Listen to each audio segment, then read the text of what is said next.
everyone, my name is Richa. I'm back again with the next video, and this video is about our upcoming labor codes. So in this video I am going to discuss what are the changes that's going to come with code on wages. We all know that there are new labor codes that's coming up, but what is the implications on that?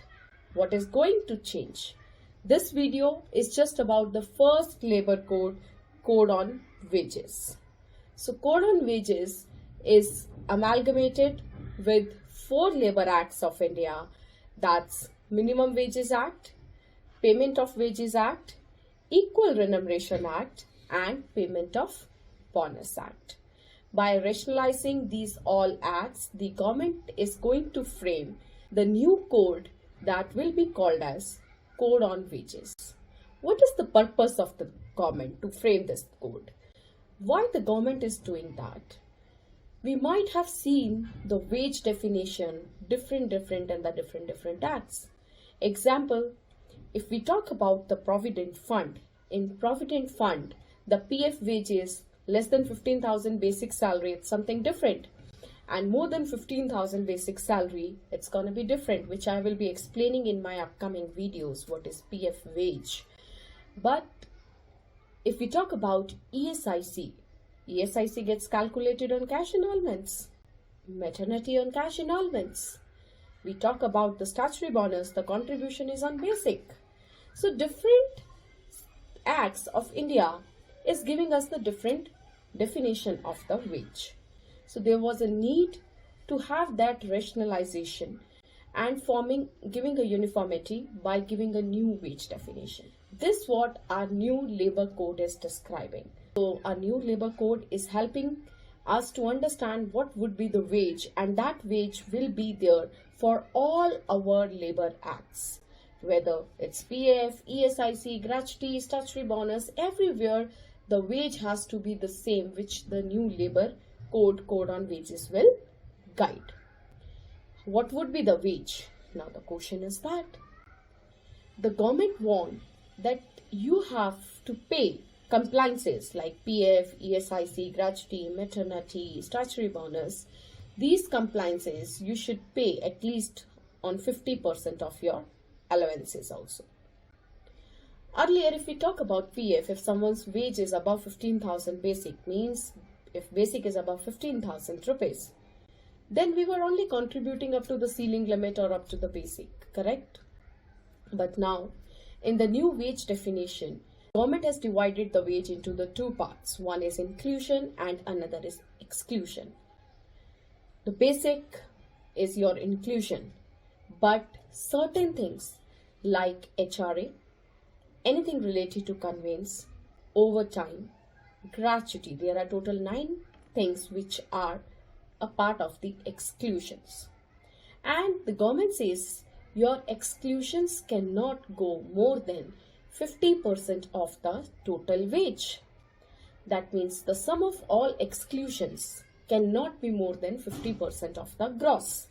So you are left with only 2 options. Either you increase your inclusions, that means increase your basic, increase your other allowances which is not a part of the exclusion, or you pay the compliances on 50% of the allowances. So on the whole, in the new wage code, we would be requiring to pay at least compliances on the 50% of the allowances and the total gross. Now what else could be the other variation, or what are the changes that's coming up in the new labor code?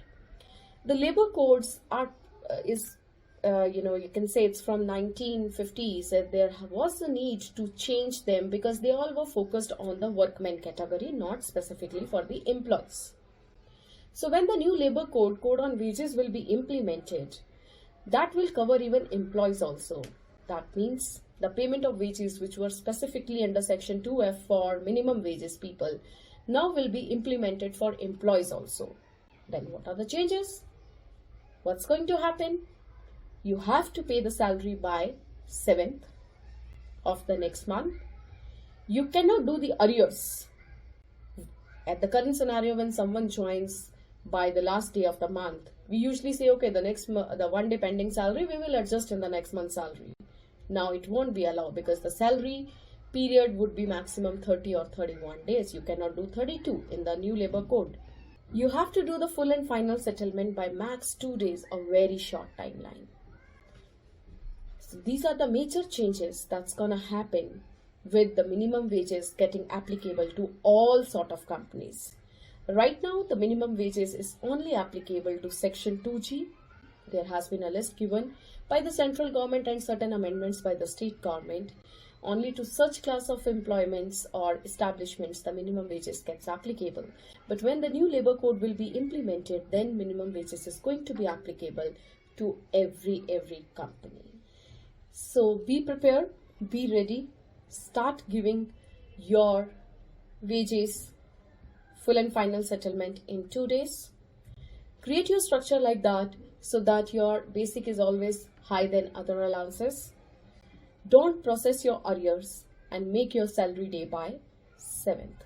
I hope you have liked this video, and do subscribe my channel for upcoming updates, and do hit the like button so that others can also see your video. By then, take care. Bye-bye.